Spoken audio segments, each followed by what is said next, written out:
Hola, ¿cómo están? Muy buenas noches, bienvenidos a El Pentágono y quiero dar la más cordial bienvenida a Ana Lucía Velasco, que está con nosotros. ¿Cómo te va? ¿Politóloga?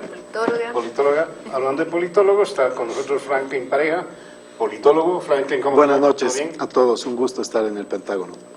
Iván Lima ya ha estado varias veces con nosotros, él es abogado constitucionalista. ¿Todo bien? Buenas noches, Darío. Francesco, ¿todo bien? Bien, Francesco es el que siempre bautiza el programa y esta vez ha puesto listos y listas, listas y listos, listos. Las listas de listos. candidato. Y los listos que se pasan de listos ya son los del Tribunal Supremo Electoral. Ah, bien, de eso vamos a hablar. Se ha presentado, hoy está en los periódicos, por lo menos he visto en página 7, aquí está mi lista en decisión 2019, mi lista de candidatos de los 5 partidos, digamos, que estarían. Pero esto es una pelea de 2, no hay donde perderse, es una pelea de 2. Pero además he visto en el especial también de página 7 las propuestas, los programas de gobierno que he visto. Y muy rápidamente hay que destacar que Carlos Mesa, Comunidad Ciudadana, está apuntando fuerte a cambiar todo, a cambiar sobre todo la justicia, a cambiar fiscales, a cambiar de todo, y el modelo económico, y hay varios cuestionamientos, etcétera, mientras que el programa de Evo Morales, lo he visto también en los pocos puntos, el punteo que uno puede hacer en esta situación, está solamente viendo el tema económico. Vamos a hacer esto, vamos a profundizar esto, etcétera, etcétera. Seguramente para Evo Morales y para su gobierno todo lo demás está bien. Bien, ahí están las cosas. No hay una mención, por ejemplo, en el programa de gobierno de Evo Morales a salud y educación. Aparentemente estamos muy bien en todo eso. Lo cierto es que ha arrancado, ya prácticamente hay bandera a cuadros, a pesar que hace rato está politizado el ambiente con las primarias, con todas las cosas que han ocurrido, pero definitivamente el ambiente ahora sí está muy politizado porque hay listas, hay personajes impresentables, hay sorpresas. No muchas, pero hay sorpresas. Quizás si escarbando en los siguientes días vamos a poder encontrar algunas cosas. Entiendo que el gobierno invitó a varias personalidades que no han podido encontrar su libreta de servicio militar, así que no se pudo hacer mucho sobre el particular. Bien, aquí me callo para siempre, así que tienen la palabra los que saben. ¿Qué dice Franklin? Bueno, en principio, algunas cosas creo que vale la pena puntualizar. Por ejemplo, el hecho de que al menos yo tenía la sensación de que a estas alturas varias candidaturas definitivamente iban a dar un paso al costado. ¿Por qué? Porque la intención de voto cuantitativamente no es que tengan probabilidades de éxito, de hecho están fuera de cualquier opción, y tampoco es que una campaña sea una cuestión de voluntarismo, requiere mucho esfuerzo, desplazamiento, estructuras, recursos económicos, recursos humanos. Y yo tenía la impresión de que ese iba a ser un disuasor suficiente para poder finalmente hacer que algunas candidaturas salgan del ruedo.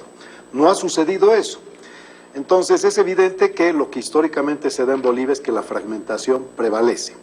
Pero hay que hacer una diferencia conceptual, porque unos dicen, tú mismo lo acabas de decir, esto es entre 2. Bueno, la intención de voto no está fragmentada, pero el sistema de partidos sí está fragmentado, porque la cantidad de partidos que se han inscrito formalmente es lo que hay, es lo que existe, y nosotros sabemos que tenemos que basarnos en eso.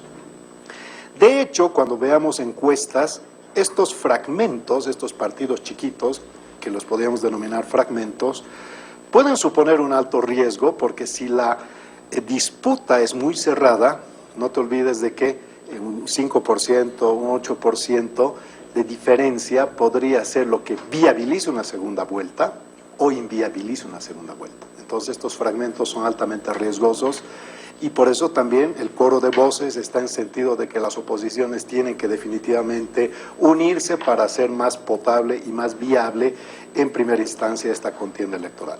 Eso es un poco lo que me ha dejado como primera aproximación, que no han tomado la decisión de salir del camino o de la contienda electoral algunas fuerzas que yo pensaba sinceramente que como no tienen mucho que hacer en esta elección, inclusive el Partido Demócrata Cristiano, ¿no? Donde el candidato a presidente ha renunciado, pues sigue en la contienda, ya tiene listas, tiene inscritos, tiene un cuasi seguro diputado en Oruro, lo que comentaba Iván. Esa ha sido mi primera impresión y yo creo que vamos a ir desarrollando más cosas que son llamativas. ¿Recuerdas? Creo que sí. Yo recuerdo, Franklin, cuando no lograbas un porcentaje antes, no solo perdías personería, creo que pagabas hasta una multa. Sí, por supuesto, porque Antes, supone un costo. Esto claro, supone un costo. tenía que devolver el claro, costo de impresiones de papeleo. Y la por pérdida de supuesto. la... El 3%, Estado, el umbral. por supuesto, un 3% del padrón es el piso, el mínimo que hace que tengas vigencia.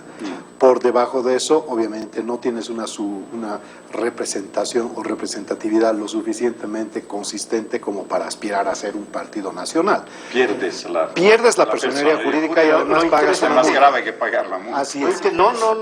¿No? En ciertos casos dirán, perdemos y hacemos otro partido, ¿no? Claro. Llenamos la multa debería ser lo vigente. ¿Por qué? Porque una cosa es que pierdas y otra cosa es que de tu platita estés reponiendo, sí. ¿qué te digo? 150.000, 200.000 bolivianos. Bueno, exactamente no sé cuál es la multa, pero Y ya la no hay multa que- Es la cuota aparte, ¿no? De sí. los que no llegan. No, no ¿Todavía sé. hay multa? Ay, Creo Creo que ya no. Creo que ya no, porque no se está hablando de eso, y mira, es un buen dato, lo que lo vamos a averiguar inmediatamente. Pero eso sí, no solamente la multa, Mario, sino lo que es el proceso propiamente electoral. Todo lo que es el movimiento activista que se va a dar durante estos meses tiene un alto costo. No solamente son militantes los que van a estar haciendo el trabajo de proselitismo, de activismo, sino que esto requiere además recursos económicos. Y esa parte es muy sensible. No creo que cuenten con una robustez financiera como para poder sostener con éxito todo este tramo. Adicionalmente a eso, resulta que ahora la propaganda política ya no es gratuita, ¿verdad? Y eso es otro golpe a las fuerzas pequeñitas. ¿Por qué? Porque las grandes, como el MAS, por ejemplo, es el que recibe la mayor tajada ahora, ¿no? En función de proporcionalmente a su electorado. El segundo, que es el que realmente está yendo en una contienda fuerte contra Evo Morales, recibe una cantidad nada despreciable, pero muy por debajo del tercero, porque el movimiento socialismo en su estrategia corporativa lo que quiere es aupar a la tercera fuerza y le llega más cantidad de dinero, de recursos económicos para el tema de propaganda política. ¿Qué hace esto? Que visibiliza más a la tercera fuerza, invisibiliza a las pequeñitas y hace que el tema de financiamiento de campaña sea todavía mucho más caro e insostenible para estas pequeñas fuerzas. Entonces, yo pensaba, por eso te digo, que a estas alturas, donde se ha abierto un poco las cartas, donde ya la negociación ha terminado, porque la última negociación que se iba a dar era esto. No, obviamente a futuro se podrá hacer otro tipo de ingeniería, a futuro las asambleas departamentales, las candidaturas subnacionales, pero yo creo que hoy por hoy esto ha sido el proceso más complejo que han vivido todas las fuerzas políticas, negociando, identificando, buscando, convenciendo a todos los que van a asumir alguna posición de competición. Dale, Iván, a ver. Creo que hay que seguir sobre ese concepto. Me parece que es muy importante, porque vamos a volvernos un país bipartidista por lo que se ve venir. Hay una sobreposición de dos normas, la ley 26 y la ley de organizaciones políticas. La de organizaciones políticas va planteando una serie de principios que van a entrar en vigencia el 2021 en forma plena. Pero una de las cosas que queda claro es que si no llegas al 3% pierdes la personería jurídica. Tu pregunta sobre las multas es una pregunta que se mantiene vigente porque las reglas no están claras dentro de ese solapamiento entre organizaciones políticas y ley 26.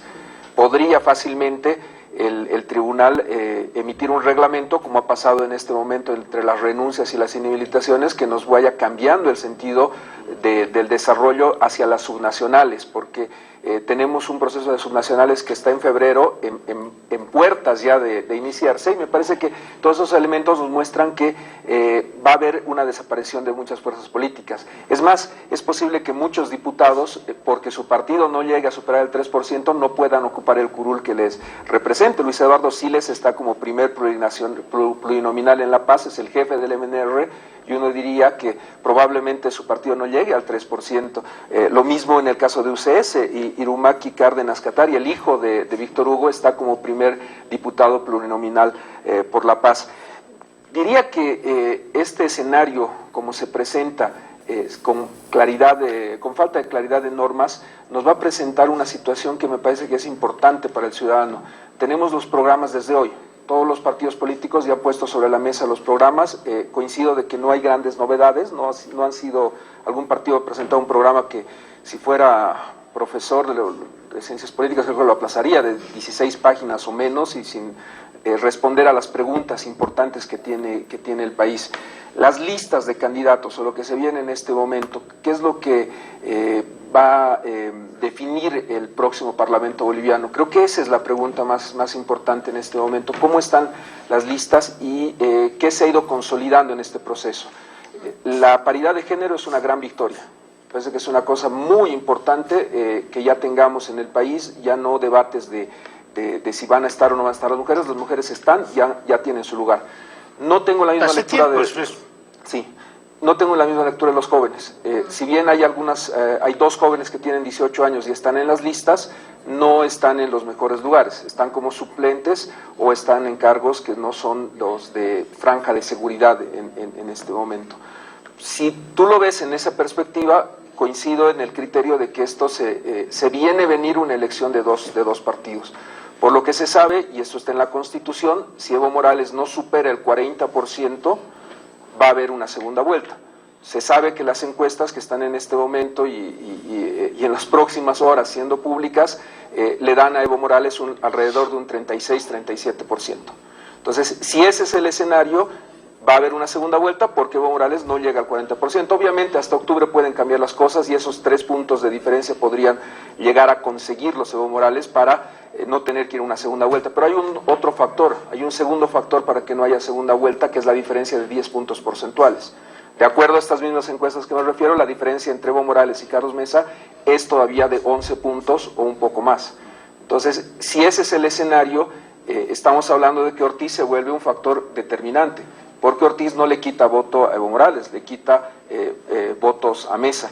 Ese 9%, 10% del que se habla de Ortiz va a hacer que muy probablemente, si sigue creciendo, lleve a una segunda vuelta porque la diferencia entre Mesa y Ortiz supere el 10%.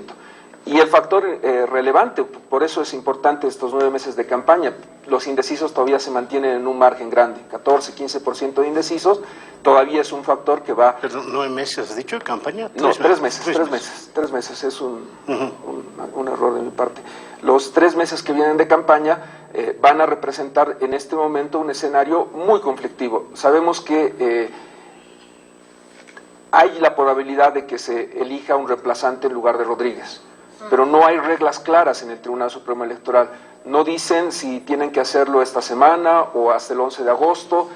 Todavía nos queda un proceso de depuración que van a hacer los del Tribunal Electoral hasta el 11 de agosto. No han publicado oficialmente listas porque tienen hasta el 11 de agosto para revisar todas esas listas. Y a partir del 11 de agosto los ciudadanos tenemos un plazo que puede ser inclusive 3 días antes de la elección para impugnar e inhabilitar candidatos. Cualquier ciudadano podría hacerlo.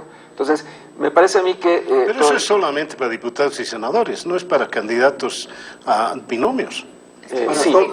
No, porque ¿quién dice que para qué han hecho entonces las primarias? Esa es la gran además con esa condición leguleya de que no se puede cambiar, ¿cómo se llama eso? Que tiene carácter vinculante. Sí. El 108 de la ley 26, que creo que se refiere a Franklin, dice candidatos nacionales, departamentales, municipales. Es decir, que podrías pedir inhabilitación de cualquier persona si aplicas el 108 de la ley 26. Es lo que dice la ley. La ley del régimen. Okay. El reglamento dice que no puedes ir en contra de los binomios. Entonces, ves que hay mucho de contradictorio. La ley dice por una parte que puedes impugnar y el reglamento del tribunal dice que no puedes tocar nada de los binomios que han pasado por una elección primaria. Pero ya se ha abierto esa ¿Qué va a prevalecer? Siempre tiene que prevalecer la ley y la Constitución. La interpretación es que todas las personas, y me parece a mí que seguro lo van a presentar varios diputados o líderes políticos opositores, es la decisión que va a tomar el Tribunal Supremo Electoral en relación al candidato Evo Morales y Álvaro García. Es seguro que alguien va a presentar una impugnación contra ellos. La rechaces o no la rechaces, recién para mí en ese momento has habilitado a la CIDH para que intervenga. Este es el momento que necesitabas que intervenga el sistema interamericano, porque este es el momento en el que tú podías hacer la impugnación de acuerdo a la ley 26. Claro, porque mientras no se presenten, técnicamente no son candidatos y no están postulando. Exactamente, es un hecho abstracto. Así es. Aquí lo has concretado. Bueno, pero cuando dices, Mario, ¿qué va a prevalecer? Va a prevalecer pues el cálculo político, porque en realidad el asunto es que cuando el señor Jaime Paz renunció, no se le denegó la denuncia y no suscitó absolutamente ningún problema en el espectro propiamente de todas las fuerzas políticas, porque su probabilidad es casi residual. Pero el señor Rodríguez afecta el curso de la historia de la elección, porque como bien dice Iván, ese 8 o 10% es determinante para viabilizar la candidatura opositora, inclusive ganar o forzar una segunda vuelta. Y si definitivamente se va a una segunda vuelta, la probabilidad del señor Morales de perder sube y se incrementa notablemente. Entonces, por eso es estratégico que Bolivia dijo no, siga en el curso, y el Tribunal Electoral ya lo ha dicho, se va a aceptar sustitución, ¿no? Ahora, si lo vemos desde una perspectiva en función estrictamente, como tú siempre analizas desde la lectura del derecho, bien técnico, bien jurídico, claro, pues hay una colisión, porque unos dicen que puede renunciar, no dicen las causales de renuncia en la 026, en el artículo 108, simplemente habla de renuncia, no te dice por qué razón, y puede sustituir hasta 45 días antes de la elección. Pero eso fue algo que no estuvo previsto. No pensaban que iba a suceder esta situación. Lo que sí puede suceder es que las fórmulas en conjunto se puedan retirar. Todavía lo pueden hacer. Pueden decir, ya no queremos ir. Pueden hacerlo todavía. Lo que no estaba previsto era que las renuncias vengan en el fuero interno como una crisis interna, ¿no? Donde salga un candidato del binomio y sin consulta, sin vida orgánica partidaria, renuncie ante los medios y mande una carta como el señor Rodríguez al órgano electoral donde todavía fundamenta su renuncia, ¿no? Que son por razones estrictamente de naturaleza política, cosa que esa carta debía ser mandada aquí, a su partido, porque además la ley también contempla que las decisiones tienen que ser tratadas en el fuero interno. Eso está en la ley del régimen electoral, entre otras cosas. O sea, nadie puede tampoco agarrar, salir a los medios de comunicación y decir, estamos fragmentando el voto, esto es muy funcional al oficialismo y por tanto renuncio. La forma es execrable, el objetivo es legítimo, no, y algo peor, es válido. El candidato podría invalidar toda la fórmula, todo el partido, leyendo encuestas, por ejemplo, algo que es una prohibición. Claro. No lo ha hecho el señor Edwin Rodríguez, hay que darle méritos que por lo menos no ha querido hacer. Ahora, aquí estamos mezclando un poco los temas, me parece, ¿no? Una cosa son las encuestas, que a mi criterio tiene poca validez la de hoy, simplemente porque son anteriores a conocer la lista de candidatos, anteriores a conocer el tema de la renuncia de Rodríguez, y sería un poco especular. Yo lo dejaría más bien para ver qué está pasando después de conocer quiénes son los candidatos. Sobre el Tribunal Supremo Electoral, yo creo que la gente ya se ha dado cuenta que actúa en función de los intereses del oficialismo. Yo me acordaba ahora de una máxima de mi abuela que decía, no hay una manera correcta de hacer algo incorrecto. Me gusta mucho, es decir, no hay una manera correcta de habilitar el binomio anticonstitucional, ¿no? Haciendo de manera incorrecta. ¿Cuál es? Haciéndolo de manera correcta. Han querido hacerlo de manera correcta con la ley de las primarias, con la ley de organización política. Esta era la única razón. Ahora nos damos cuenta que la ley no está bien pensada, que la ley tiene contradicciones con las otras normas, pero parece que no les importa nada. No estaba madura.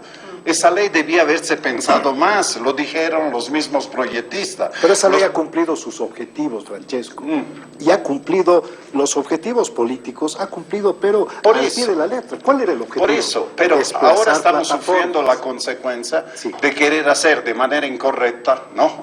De manera correcta algo incorrecto, que no es posible. Porque no ha habido previsiones de todavía hemos tenido respuesta del Tribunal Constitucional acerca de la renuncia de cargos electivos. Yo no sé, ¿por qué solo los cargos electivos tienen que... Los demás no comen, los demás que tienen un trabajo, digamos, alguien tiene un trabajo en la administración pública y lo quieren poner de diputado suplente. Tienen que renunciar a su trabajo, mientras el diputado tal, no voy a hacer nombres, va a tener su sueldo, va a tener su gente, su equipo, sus asesores para hacer campaña. Sí. Esto es totalmente absurdo. ¿O no se da cuenta el Tribunal Constitucional y el Tribunal Supremo?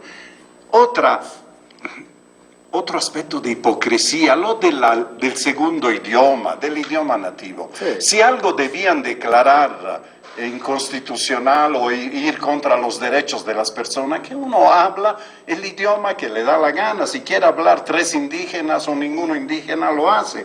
Para la función de legislador, ¿a qué te ayuda saber un idioma? Puedes saber el quechua, pero va uno hablando aymara, igual necesitas el traductor. Para eso hay traducciones. Y no creo que haya nadie de los candidatos de las listas que hable un solo idioma. Pero yo quería decir una cosa.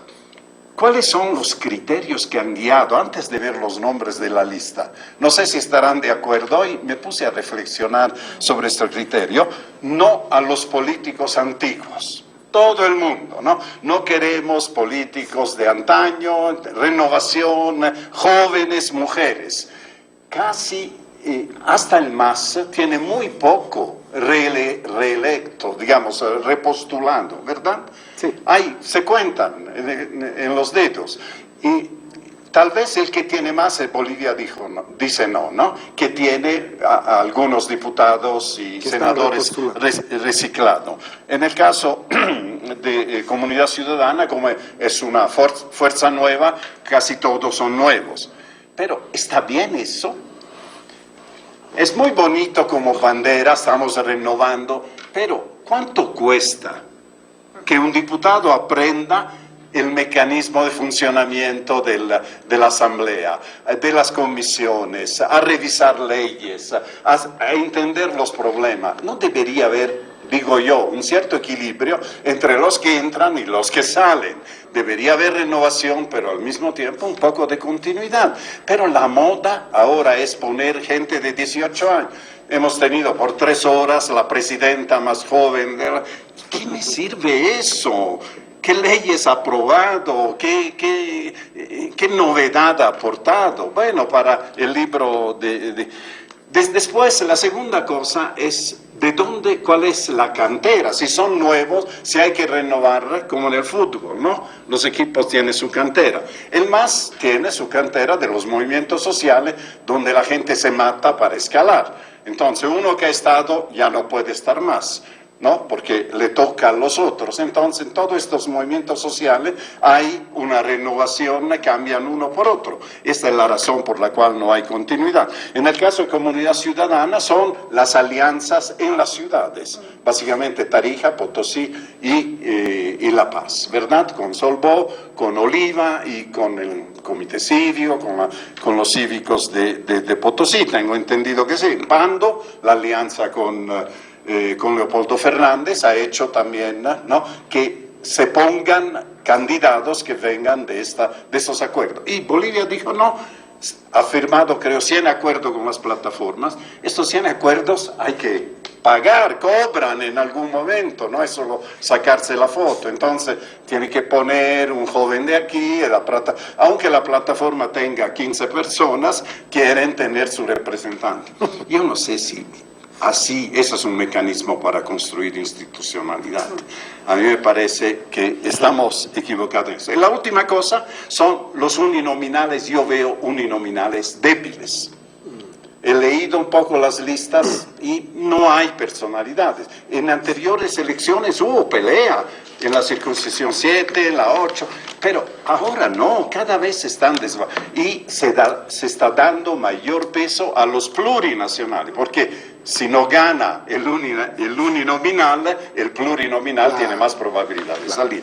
Eso, lanzo esta idea para ver si podemos profundizar. Creo que lo que decías de esta lógica de que se está cambiando gente para que haya una idea de renovación, es el discurso que se da hacia afuera, porque es feo decir que en verdad estoy pagando favores con las listas que estoy entregando, que es lo que en verdad pasa. Esa es la lógica real de por qué las personas están en la lista y por qué están en el orden en el que están, ¿no?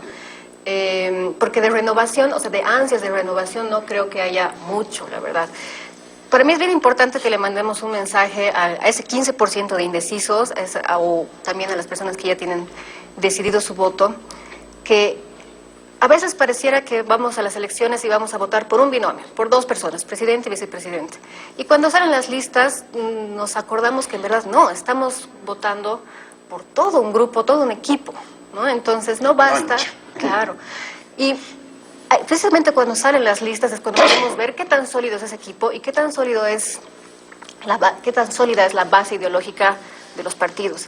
En el caso del MAS, yo me he llevado sorpresas desagradables, digamos, ¿no? Porque hace poco el MAS lanzó que era una emergencia a nivel nacional el tema de los feminicidios, se puso, digamos, las pilas, por decirlo así, para abordar el tema, pero tenemos a Carlos Bru como candidato a senador, que ha sido uno de las personas del MAS que han destilado un machismo bárbaro, entonces sí... Y contra una ministra. Exacto, ¿no? Que decía Ana que María Campello. debería trabajar cama adentro y que no se preocupen, que es suficiente para todas. Entonces, si alguien piensa así, honestamente, tú puedes creer de que ellos creen que el feminicidio y el tema de la violencia contra la mujer es algo serio, teniendo a un señor de esa calaña, digamos, en las listas, además en primerísimo lugar.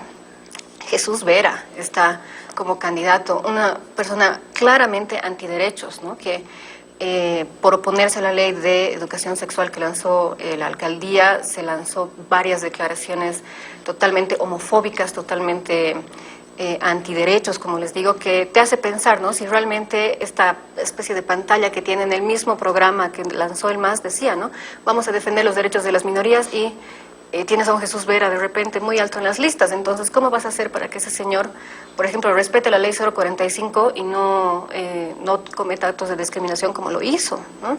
Está Mario Silva, uno de los choferes, uno de los dirigentes de choferes que estaba involucrado en el tema de los peajes, ¿no? Entonces, ¿cómo puedes tomarte en serio que haya, por ejemplo, intenciones de luchar contra la corrupción cuando tienes una persona que se ha beneficiado directamente de ese dinero para algunas farras, ¿no? Como decían ellos. Y también, ¿cómo te puedes tomar en serio que el MAS diga que Carlos Mesa no tiene ninguna legitimidad como candidato por haber sido vicepresidente de Gonzalo Sánchez de Lozada, pero tiene en sus listas a ex ministros y viceministros del MNR de Gonzalo Sánchez de Lozada, ¿no? Porque para sus candidatos está bien ser ex personeros, digamos, de Gonzalo Sánchez de Lozada, pero para Carlos Mesa no. Entonces, lo que yo me doy cuenta rápidamente es de que el tema ideológico, o sea, la plataforma ideológica con la que se presentan los partidos, claramente se refleja cuando ves sus listas, ¿no? Cuando ves las personas que están mandando para defender sus ideas, porque te das cuenta que realmente lo que está pasando es que están pagando favores y los temas importantes de la agenda política quedan totalmente... Con los empresarios, además, en Santa Cruz, Gabriel Dabdú. Exactamente. Que no está. No está en la lista. Estaba, No. ¿sí? No está. No, puedes ver, no está. Parece que fue una primera lista borrador que Ah, bueno. no está. Ah, bueno. Bien, debo ir a un corte, si me permiten. También, luego de los mensajes seguimos. Ya, Francesco, hayan priorizado a los pluris versus los unis, te das cuenta que es precisamente porque el pluri tiene más chance. El uni se la tiene que batallar solo, ¿no? Tiene que ganarse el voto por sí mismo. En cambio, el pluri entra casi No solo eso, hay la posibilidad de voto cruzado, ¿no? Exactamente. Porque el pluri entra con los votos del candidato a presidente, el otro con voto directo para él. Entonces, los pluris son los que realmente había que pagarles el favor, porque no te puedes dar el lujo de que no entre, ¿no? Ahora, esta pregunta la hice la otra vez acá mismo y sigo con mi duda. Si alguien agarra y dice, ah, caramba, este crápula está en las listas, no voy a votar por su candidato, ¿habrá gente que razona así? Yo creo que debería hacerlo, pero es un poco... Localmente puede ser, ¿no? Sí. Hay odios ancestrales. Exactamente, por eso digo que este 15% de indecisos... ¿Cómo sabes que es 15? Era 20. Ya y bajó, creo, en estas últimas... Bueno, ¿En favor de quién? Exacto, o sea, indecisos hay que ver pues a dónde jalan, ¿no? Pero quizás estas listas pueden ayudar a los indecisos a decir, wow, o sea, si no tengo una pasión, digamos, por Evo Morales o por Comunidad Ciudadana y ver que hay personas en la lista que realmente no me convencen, te debería hacer dar cuenta de que cualquiera que sea su discurso no es un discurso. Y al revés puede ocurrir, decir, ah, caramba, este es un muy buen candidato a senador, voy a votar por la fórmula esta. Habrá gente que razona así. Si fueran En clubes. general, la tendencia en la región, y ahí Franklin debe tener los datos, es que la gente anula su voto, no da voto efectivo, ¿no? Las cifras en Chile y en todos los países han sido de que puede ser que este gran porcentaje de indecisos se mantenga y anule el voto o lo de en blanco. Hay poca participación en la región. Bolivia, en elecciones como esta tan peleadas, tiende a bajar su nivel de ausentismo o de votar nulo. Lo que planteabas tú me parece que es clave. Me parece que hay gente buena y hay que rescatar el valor de ir al público. O sea, entre estar en tu casa o en tu profesión muy tranquilo y ir al servicio público, creo que hay un mérito de estos ciudadanos. Yo de verdad que creo que Rogelio Maita y otras personas que están en la lista son personas profesionales que van a dar un esfuerzo en el Parlamento y lo van a hacer bien. Me parece que son gente que genuinamente es honesta y que quiere hacer bien las cosas. Respondiéndole a Ana Lucía en los dos puntos que plantea, ¿no te parece pero que Carlos Bru no tiene ninguna chance de llegar al Senado? O sea, si lo hubieran puesto de primer senador, asumiría que tienen esa política. Él está de segundo senador y no tiene ninguna posibilidad de llegar al Senado. Y tampoco, pero cuando lo pones al final de la lista para plantearte el tema, lo has puesto de uninominal a este señor. Ya, ¿y por qué lo tienes que poner siempre? Carlos Buesta de senador, si no estoy mal. Está de segundo Está senador. de segundo senador. Está de segundo senador en Tarija y en Tarija va a ganar Comunidad Ciudadana. La alianza con Oliva es muy fuerte. Pero como dice Francisco, creo que es el mensaje. Si tú estás comprometido con, digamos, el machismo, con erradicar el machismo. Está bien, pero creo que la decisión política la toma el ciudadano en el voto. Le dan a él el voto, una uninominal que la va a perder probablemente contundentemente. No pareciera ser que le han dado un puesto de relevancia. Hablamos con Franklin, aquí hay una incoherencia en nuestro sistema de diputados. La verdad que yo siempre lo critico con mucha fuerza. Tener ese mixto de uninominales y plurinominales, ustedes lo han dicho claramente, no es normal. O todos son uninominales o todos son plurinominales. Sigue habiendo una plancha en realidad. Sigue habiendo una plancha y no está bien eso. Y esas 7 circunscripciones especiales indígenas originarias, ¿a quién representan? Son 7 de 36 pueblos. ¿Por qué escogiste esta lógica? Los Urumurato Chipayas ya tienen al diputado. Ya podemos decir hoy día que el primer diputado en la Asamblea es el señor Honorio Chino Mamani, porque en esa circunscripción se elige por 120, 140 votos al diputado, por usos y costumbres. Va a haber un acto el 20 de octubre, pero él ya es diputado.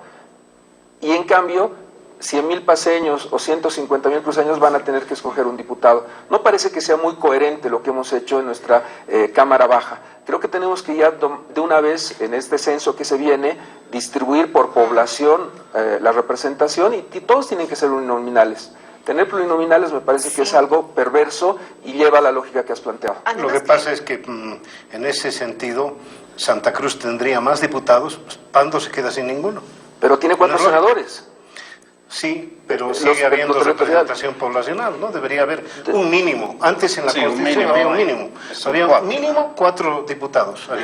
Yo pienso que todos los bolivianos tenemos representación en la Cámara de Senadores por territorio y todos los bolivianos valemos lo mismo. Tenemos que dividir en el censo la cantidad de la cifra repartidora de diputados y Santa Cruz tiene derecho a tener más diputados. Lo mismo que Potosí está sobre representado, Oruro está sobre representado y La Paz está subrepresentado. Tenemos que de una vez tomar esa decisión política y creo que con el próximo censo ya los partidos tienen que tomar esa decisión, pero no es lógico que sigamos con unis y pluris porque no le da calidad a la democracia. Los pluris no me parece, y coincido contigo, tienen una especie de pagar la lealtad o pagar una alianza.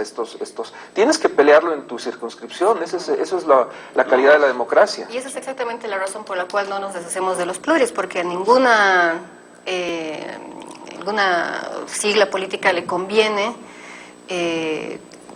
luchar en sus respectivas circunscripciones a sus candidatos, porque tienen que pagar favores, y nuestra cultura política boliviana es así.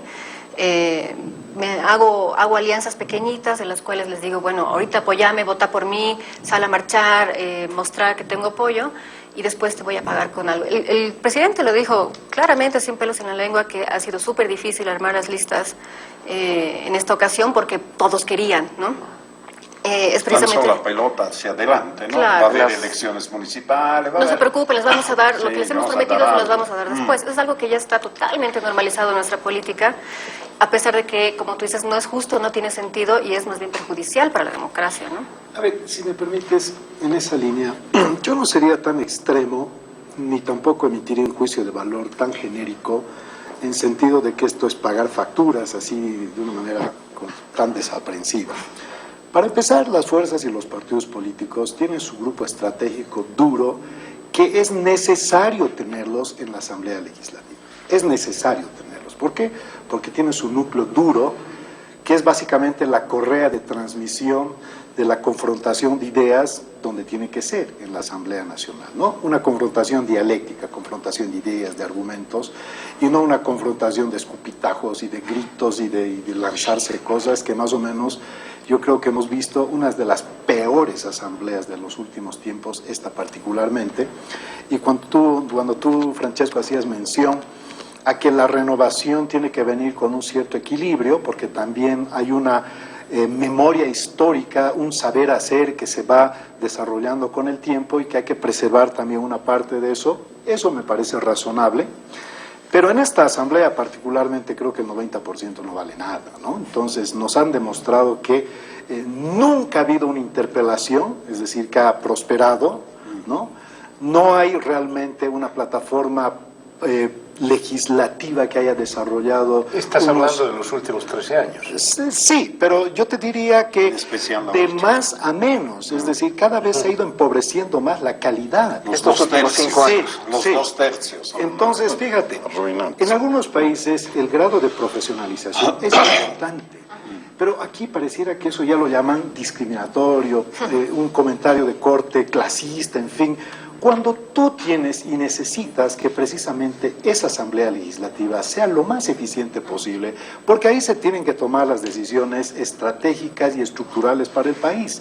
Lamentablemente es una asamblea muy genuflexa, muy pusilánime, que no ha tenido absolutamente nada de muestras de una mínima y razonable independencia o separación con respecto del Ejecutivo, Perdón, me he perdido. ¿De qué poder estás hablando?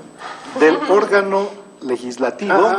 Lo que pasa es que muy uno se funcional. confunde Sí, sí, sí. por los conceptos. Uno Así se es. confunde. Pues, Entonces, yo no voy en la línea tan radical de decir que solamente es un pago. Efectivamente, hay un mix de varias cosas, ¿no? ¿Por qué algunos personajes están ahí? Ya que tú mencionas con nombre y apellido. Oye, son actores corporativos.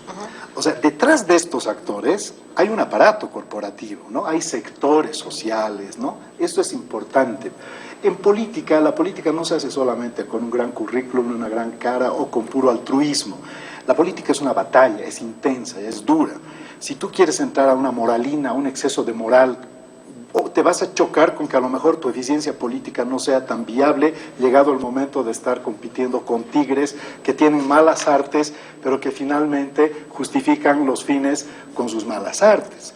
Así que hay una combinación de muchas razones. El ser joven, por ejemplo, no es un mérito. Ser joven no es un mérito, ¿no? Ser joven no es una virtud. Ser joven es una ventaja competitiva en algún momento de la vida, porque todos hemos sido jóvenes y todos hemos dejado de ser jóvenes. Entonces es un periodo, es un estado que no podemos nosotros verlo como si hubiera un gran mérito y que por un estado de situación ahora tiene que haber un espacio casi prioritario. Estamos entrando un poco en la lógica de que más razonamos en clave de cuotas que en clave de meritocracia pura y dura. Yo, la verdad es que he visto una renovación grande en la mayor parte de los candidatos, no los conozco ni nada, creo que es bueno, porque una persona muy conocida, en términos de marketing político, tú sabes que detrás de una persona básicamente hay un imaginario, ¿no? El candidato al final no es lo que es lo que tiene que parecer que es. Pero hay candidatos de los cuales ya no puedes no puedes construir ningún imaginario porque son recontra conocidos. Pero hay muchos que probablemente se convierten en una ventaja, su poco contacto con la vida política y que más bien en alguna medida también la ciudadanía reclama algo así, ¿no? Que venga un remozamiento no solo en términos generacionales y en términos de género, sino también en términos de nuevas propuestas, nuevas caras. El mix va a venir con el programa. Ahora han presentado sus listas y viene el programa. El debate propiamente, ya no pragmático, sino programático, va a ser determinante y vamos a ver cómo los estrategas logran ahora magnificar, posicionar ideas fuerza, porque no puedes posicionar todo tu programa. Para empezar, la gente no lee los programas. Nosotros que eventualmente analizamos, en fin, tenemos la obligación de leer estos programas, ¿no es verdad? Pero básicamente la gente no vota por programas, la gente vota por personas. Y en países donde los niveles de formación, donde los niveles de conocimiento son de un estándar bajo, entonces la empatía es mucho más con el candidato en función a cuánta confianza le inspira. No está tan supeditado a que su decisión vaya en función de los pilares estratégicos.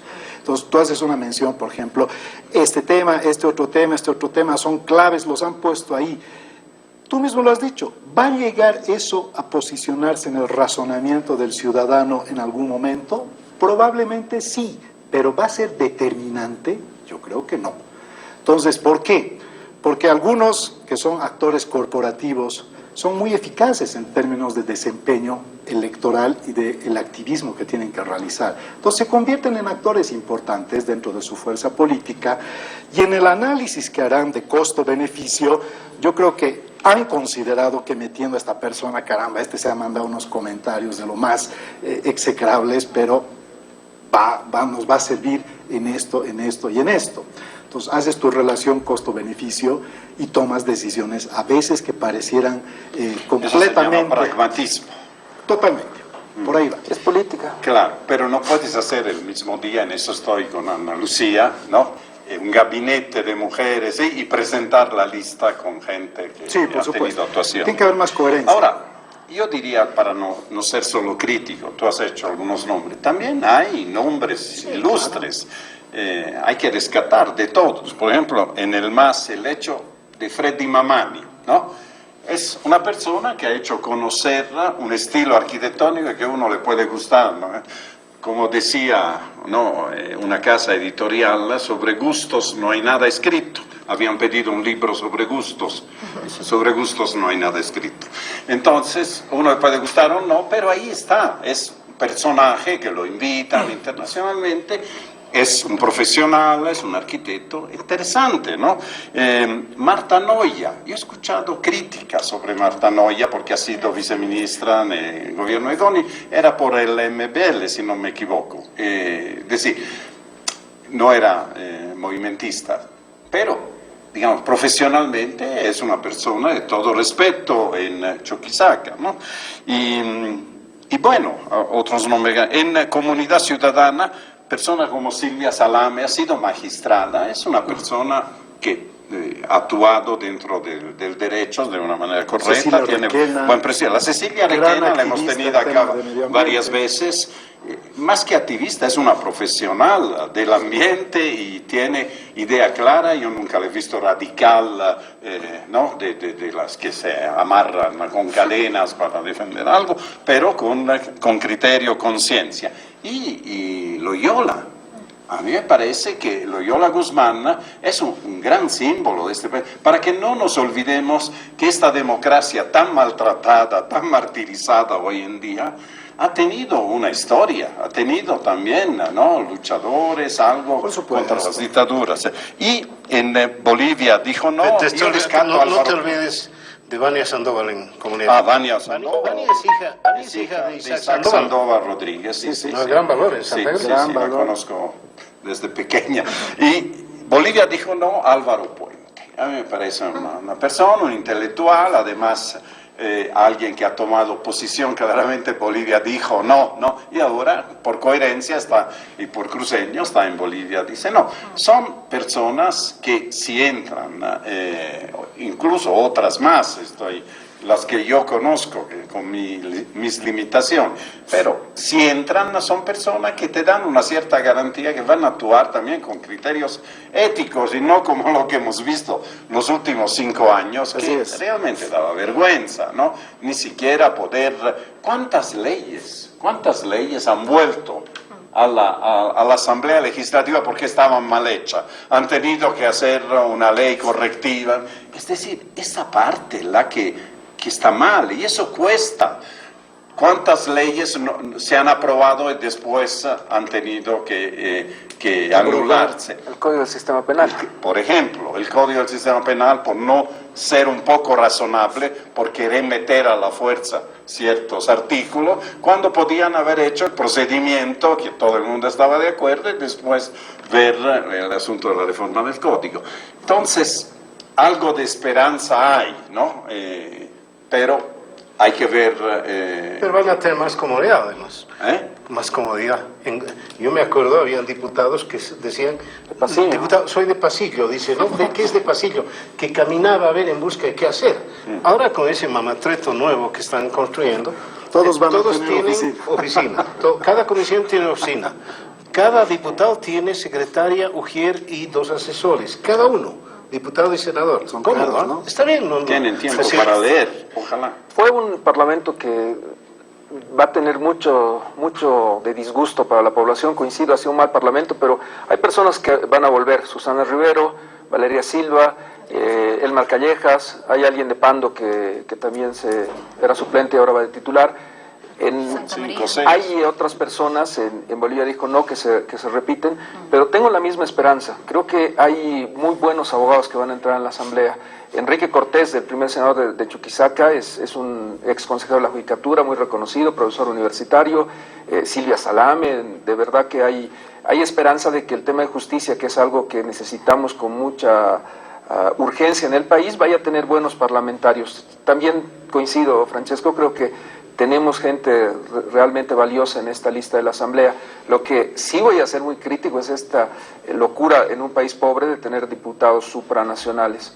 Diputados supranacionales que no van a ningún parlamento y que en estos 5 años de gestión no han aprobado ni una sola ley, ni han acudido a ningún parlamento real. Y nadie los conoce. Nadie los conoce y van a viajar, van a estar tomando cafecitos seguramente en la Plaza Murillo, pero no tienen ningún Una semana significado. al mes viajan, me parece, ¿no? Lo que ha pasado en Colombia me parece que es un ejercicio de ciudadanía que deberíamos estar ya trabajando, creo que ya hay gente que lo va a impulsar. En Colombia todos votaron nulo. O sea, no tiene sentido que como ciudadanos vayamos a elegir diputados supranacionales que no van a ir a ningún parlamento y no van a aportar en nada para el desarrollo de este país, más que declaraciones líricas, porque lamentablemente en la región no tenemos ningún parlamento que esté funcionando.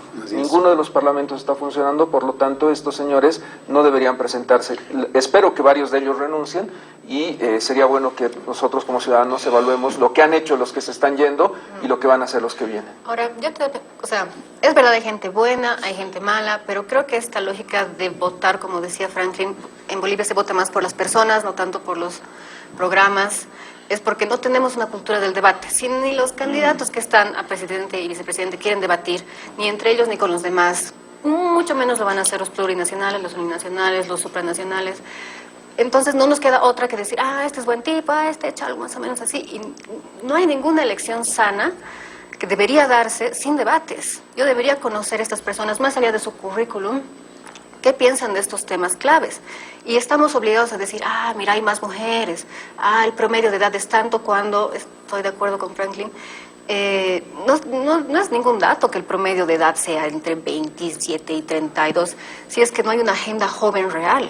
No tiene sentido de que haya paridad, por ejemplo, entre hombres y mujeres, si no hay una agenda femenina real. Y eso es lo que nunca vamos a lograr a saber si no hay debates. Una agenda joven, por ejemplo, tiene que ver sí o sí con el tema de medio ambiente. Y empleo, sí, también para las personas mayores el empleo es un problema, ¿no? Pero, por ejemplo, medio ambiente o trata y tráfico, que es un tema fundamental para jóvenes, porque son los jóvenes.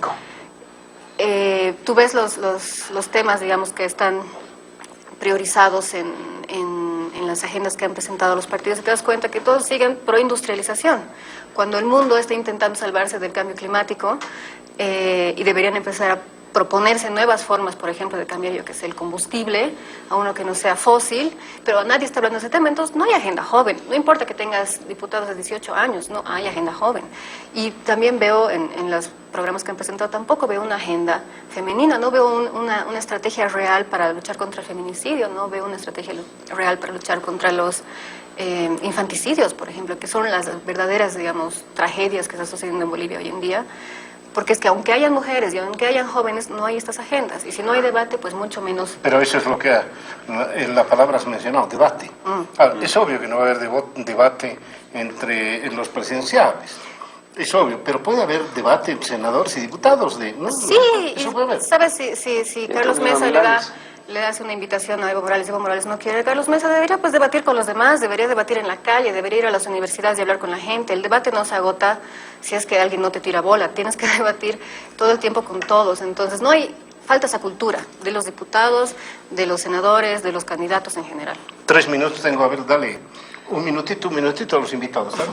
Bueno, yo creo que es el momento de inflexión porque les hemos dado fuertemente con críticas a todas las fuerzas políticas, pero creo que han presentado sus listas con algunas figuras muy interesantes, con otras cuestionables, y esto ahora se va a fusionar con la estrategia del programa, o sea, ahora sí vamos a empezar a conocer un poco más temas programáticos.